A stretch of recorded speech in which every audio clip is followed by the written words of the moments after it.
And the same can be said of AI. Yes, it is better than what came before it, but better at what? It is better at doing what it is designed to do, which is replace human beings. Now, if you listen to this show, you know that I've been raising the alarm about AI for a while, and I'm certainly far from the only one who has been talking about it. AI is an incredibly impressive technology with a number of valid and useful applications, but it may also destroy civilization as we know it. And I don't mean that in a Terminator sense. I'm not saying that AI will become sentient and enslave us, although we can't rule that out. I mean, in the sense that AI will wipe out millions of jobs virtually overnight, destroy every creative field, make it impossible to discern reality from fiction, turn 10 people into trillionaires while sending millions into poverty, and create a society of people who are even more isolated, antisocial, and incapable of human interaction and creating and maintaining human relationships. You know, that's what I mean. That's what I mean by destroying civilization. But not everybody shares these concerns. There are some who insist that, despite all the evidence to the contrary, this AI thing would really work out for the best. And they can't explain why or how it would work out for the best. They can't really dispute any of the contentions I just made, but they just believe fundamentally that somehow, some way, for some reason, AI will make our lives better, even as we can already see that AI is, as we speak, making it worse in some really significant ways. They have blind faith in technology. You know, a technological advancement must be good, ultimately. Because it is a technological advancement, that's what they believe. And we'll get back to that point in a few moments. But today, representing that point of view, we have Elizabeth Nolan Brown of the libertarian outlet Reason. And she is here to defend not just AI in general, but specifically AI sex robots, in an article titled, "Sex Robots Are Here, and It's Okay." Now, she's apparently been on the sex robot beat for quite some time. Defending sex robots is an issue near and dear to her heart for reasons that we can only wonder about. And I'm going to read a somewhat sizable chunk of her article and maybe too much of it, but I have some thoughts I want to offer, but we got to kind of I need to get it all. We need to get it all out. We need to see everything that she's saying so that we can respond to it. So, reading, quote, "One of the first feature articles I wrote for Reason was about sex robots. This was 2015, and both legacy and social media had cyclical freakouts about the havoc that sex robots would supposedly wreak. By sex robots, I and everyone else at the time meant anthropomorphic robots that were able to be physically intimate with humans and perhaps romantic too. The gist of my piece was basically calm down. Sex robots, as people are imagining them, don't actually exist. They won't for a while, and even if they eventually do, it's going to be okay. Now, sex robots are here. We're seeing the rise of artificially intelligent chatbot companions, and they're capable of both romance and naughty talk, from the G-rated to the pornographic. This week, OpenAI founder Sam Altman even announced that an upcoming version of ChatGPT would not only have more personality, but also engage in erotica with verified adults. There are already all sorts of dedicated platforms for AI girlfriends and sex fantasy chatbots. Meta has been under fire for allowing its chatbots to engage in romantic play that can get graphic, even when those chatting say that they are teens. And Elon Musk's AI bot Grok can go into sexy mode. Okay, and she then goes into some of the legislation that's been introduced to get a handle on this problem. She writes, quote, "An Ohio lawmaker, State Representative Thad Claggett of Licking County."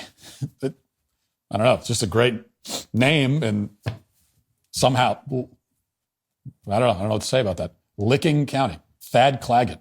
That's a great name. I mean, if you got the last name Claggett, then you might as well name your kid Thad. It's like you can't have like a normal name with a last name Claggett. Anyway, this is me talking, not her. Let's go back to her. Has introduced legislation to ban marriages between humans and AI chatbots. No AI system shall be recognized as a spouse, domestic partner, or hold any personal legal status analogous to marriage or a union with a human or another AI system, states House Bill 469. This seems to be that nobody, absolutely no one meme come to life. I mean, sure, people can say they're married to a chatbot, but no government authority is out there recognizing these partnerships as legal unions, nor are they about to. This preemptive ban on human chatbot marriages smacks of attention-seeking, if we're being charitable, or brainworms brought on by indulging in a little bit too much tech doomerism. Meanwhile, Senator Josh Hawley, who never met a new tech panic he couldn't embrace, is reportedly drafting a bill that would ban AI companions for minors, per Axios. Okay, so that's the setup. Now, finally, we get to her rebuttal to all these laws and the concerns that people are raising. Quote, Look, I don't think that AI chatbots should be designed to get explicit with people under the age of 18, but I also came of age in the AOL chat room era. I don't think teenagers engaging in a little sexually explicit chatting is anything new or anything to panic about. And honestly, testing boundaries and exploring sexual themes with an AI chatbot is probably less problematic or dangerous for teenagers than sexting with school peers who may not keep the conversations private, or internet strangers who could turn out to be sexual predators or extortionists. In any event, making it a federal crime for AI chatbots to produce any sexual content while chatting with minors risks doing more harm than good. It could bar chatbots from providing any sort of sexual health information to minors or offering any sort of education or advice related to sexuality. And it would, of course, require anyone accessing any sort of AI chatbot that's allowed to talk about sex at all to prove their identity. Now, she says that even AI sex robots will, probably only really become the predominant form of sexual relationships for certain subsets of the population. And that's her main contention, that it's not going to be widespread. It'll only be certain people that really even use this stuff. Quoting, last quote from the article says, "I'm not worried that chatbot relationships will, on a wide scale, overtake human romances, or even that sexy chatbots will put human sex workers out of work. Of course, everyone's different. Not everyone places the same value on emotional connection. And among those that do, the level of illusion of humanness provided by AI chatbots may be perfectly sufficient for some. This minority of users may decide that sexy chatbots aren't just a sometimes fun distraction, but as good as or better than a human companion.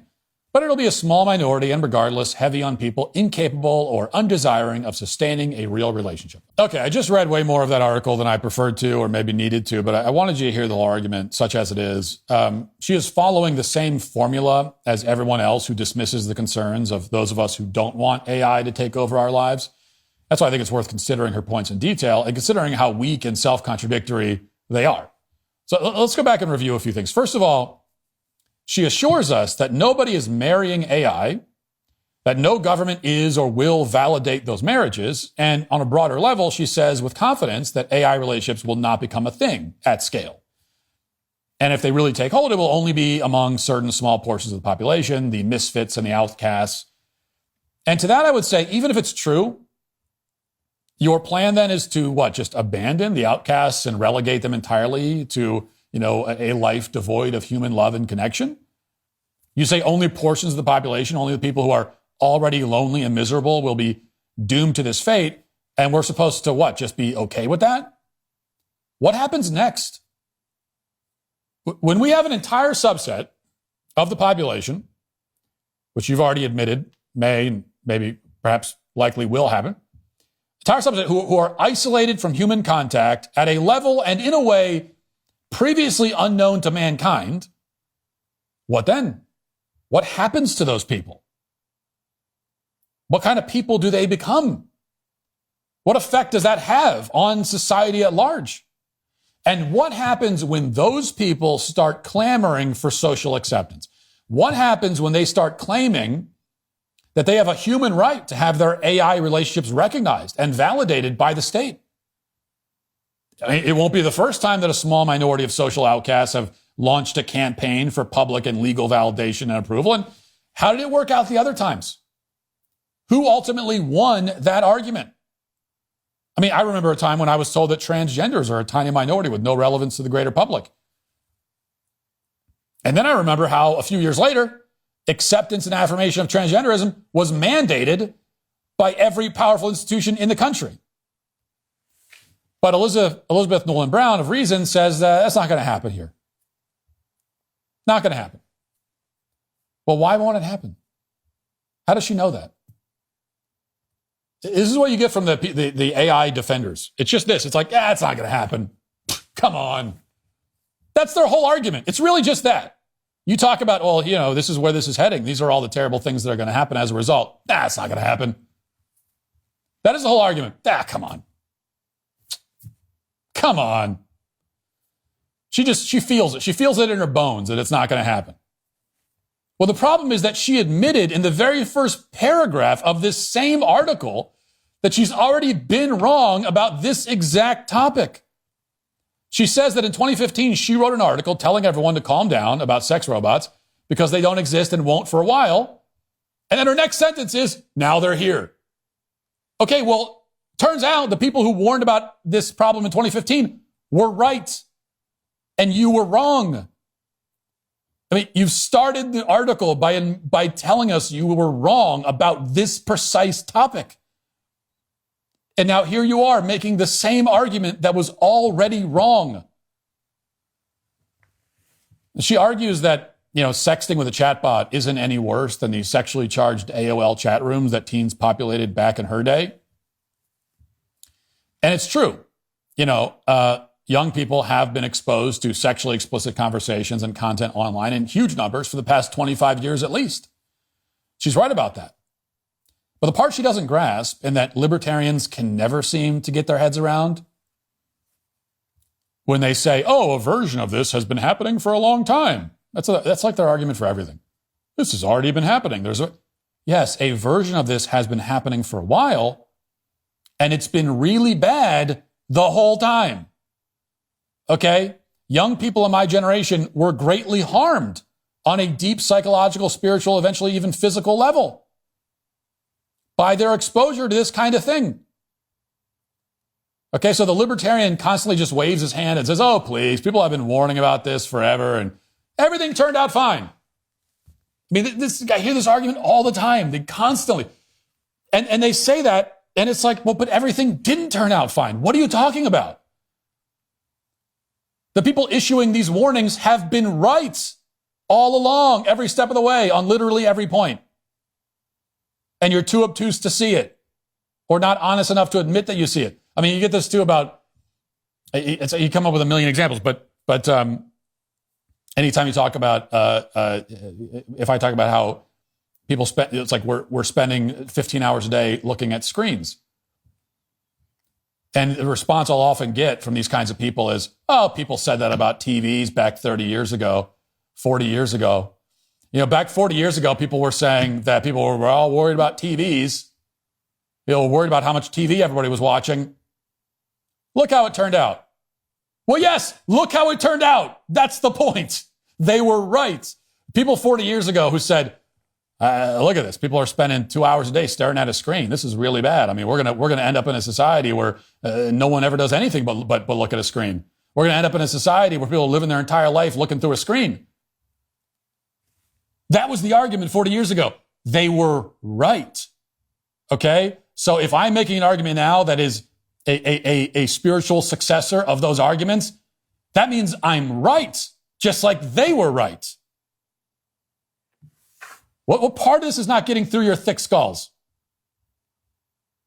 Whatever, warnings have been issued about, modern technology over the last 100 years, 50 years, 100 years, almost all of it has turned out to be true. So that doesn't mean that all the technology should have been destroyed. It doesn't mean that all the technology is inherently bad. It doesn't mean that we shouldn't use it in some capacity. But my only point is that pretty much, I can't even think of an argument made that was wrong. I can't think of one. It was all right.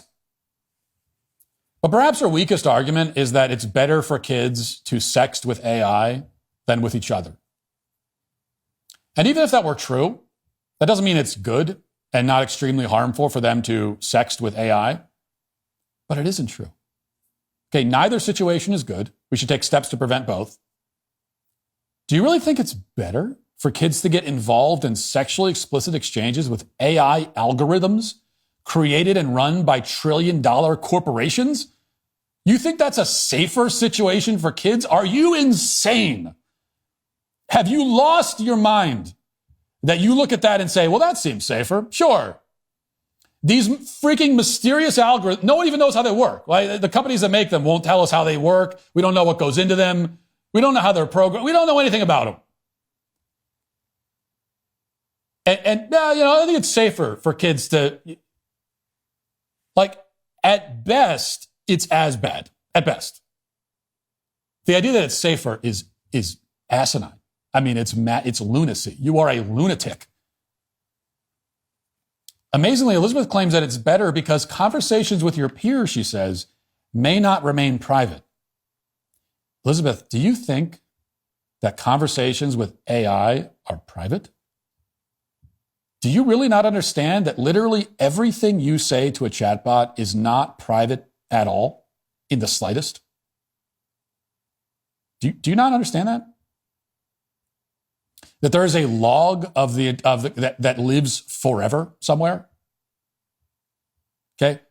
Sexting with a chatbot is considerably less private than with a human. Kids should not be doing either thing.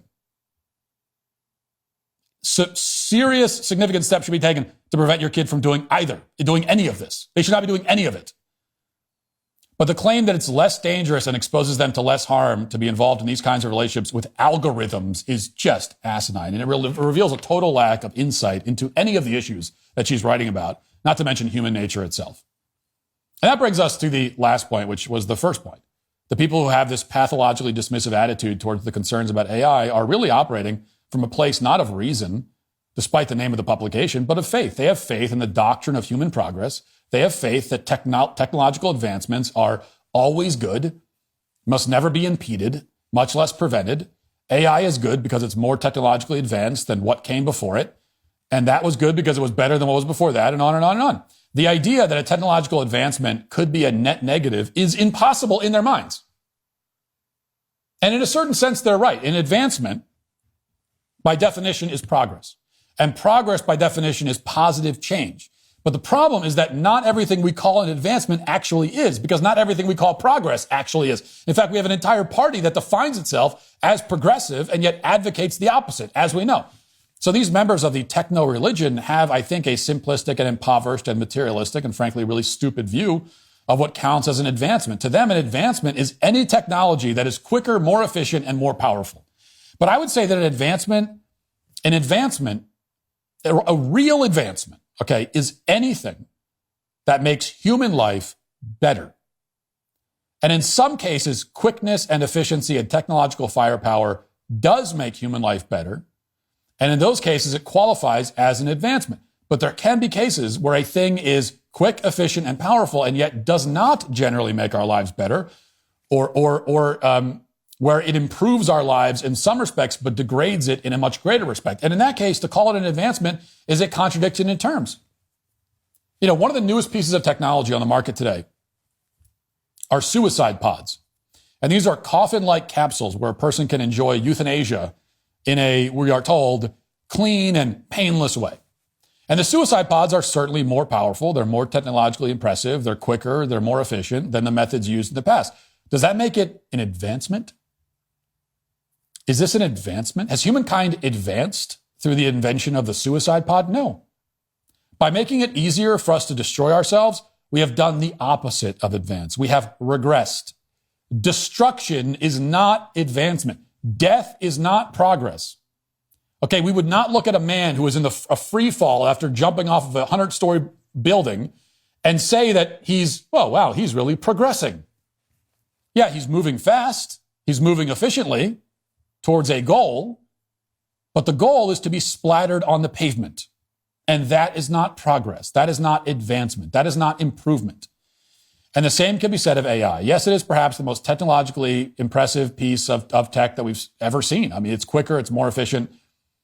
Yes, it is better than what came before it, but better at what?